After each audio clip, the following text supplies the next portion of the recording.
homes or structures destroyed? Is there any kind of figures for that at this time? Yes, it's like, again, I did some research before this. I tried to prepare as best I could, and I gathered from various news outlets, local like The Advocate in Baton Rouge. There's been over 102,000 people that have registered for FEMA assistance. Wow. And there are more than 60,000 people have been displaced. And the really hard part of that is that because of the vastness of the storm and the impact that it had, there's no place to displace them to. There's no rental properties. All the rental properties flooded. The hotels are overflowing. So a lot of people are staying in shelters.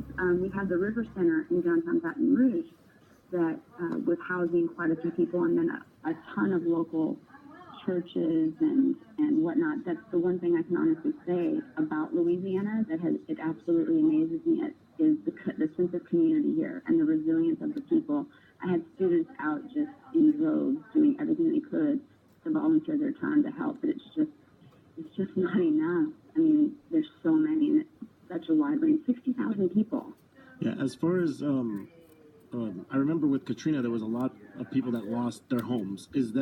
Are those figures on this? Is that as similar, or is this more of a flooding that they just have to be displaced temporarily from them, or are there destroyed homes in the numbers that we saw like in Katrina? No, I think that as far as complete and total destruction, Katrina, beats out. There, a lot of homes had to be just completely replaced. Because it was wind combined with rain with Katrina. This way but the thing of it too, though, is that the New Orleans is a flood zone. And so most of the people, and again, I can't verify this. I did not research on Katrina as much as I did on this particular storm. But, there was a lot of the people that I know personally had flood insurance. And so they were able to rebuild. Here, you have people that have lost, and like, for instance, my mother-in-law and my sister and brother-in-law both live in one of the harder hit neighborhoods in Zachary, and they had 8 inches of water in their home. Now, that might not seem like it's a lot, but it's just enough to ruin all your furniture. Right. That's so, and all your floors and everything. And then on the flip side, if you go to to Livingston Parish or even East Baton Rouge Parish, I have 16 teachers at Zachary High alone that have been displaced from their homes and have had flood damage, and they've had upwards of 6, 7, 8 feet of water. There's been houses you could only see the rooftop. So, Crystal, you are originally from San Pedro, is that correct? I am. I graduated San Pedro High School in 1989. Well, 89, class of 89 at San Pedro High School. Well, I notice you're picking up a southern accent. Oh, God, don't say that. I'm really trying hard not to. Well, no, it sounds beautiful. It's nice. But you're surrounded by it, so you kind of have no choice here. I married a Southern man, and he's got a very thick accent. I really fight it. And you're also a school teacher, is that correct? Yes, I am. I teach civics. And American government, yeah. In high school? I do, yes. I'm sorry, 10th grade. And where do you live far from where your work site is? I live literally 2 blocks from my I see. You can walk when it's not. I could. When you're not taking a boat.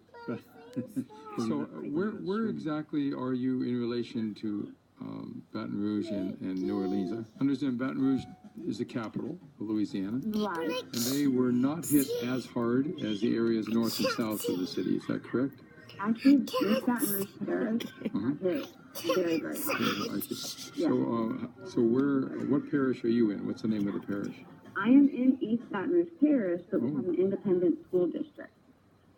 So it's Zachary Community Schools is where I teach, and we are located, so the main interstate that goes through Baton Rouge is the I-10, and the I-10 goes to a smaller interstate, not interstate, but a smaller highway called the 110, which, like Pedro, 110, and that takes you straight up into Zachary.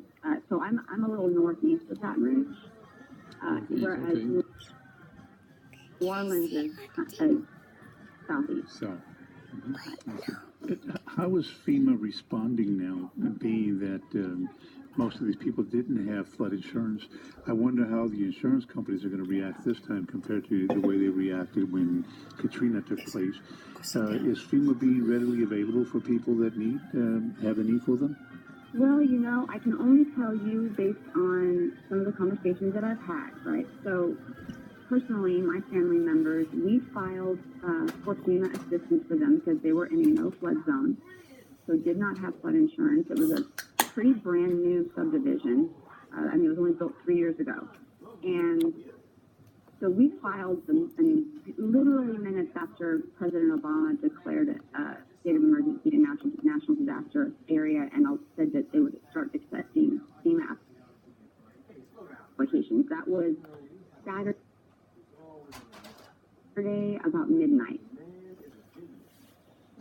And my sister and brother-in-law just heard from FEMA today. Wow. So whereas other people within that neighborhood actually heard from FEMA, you know, within about 4 or 5 days and got a check a couple days later.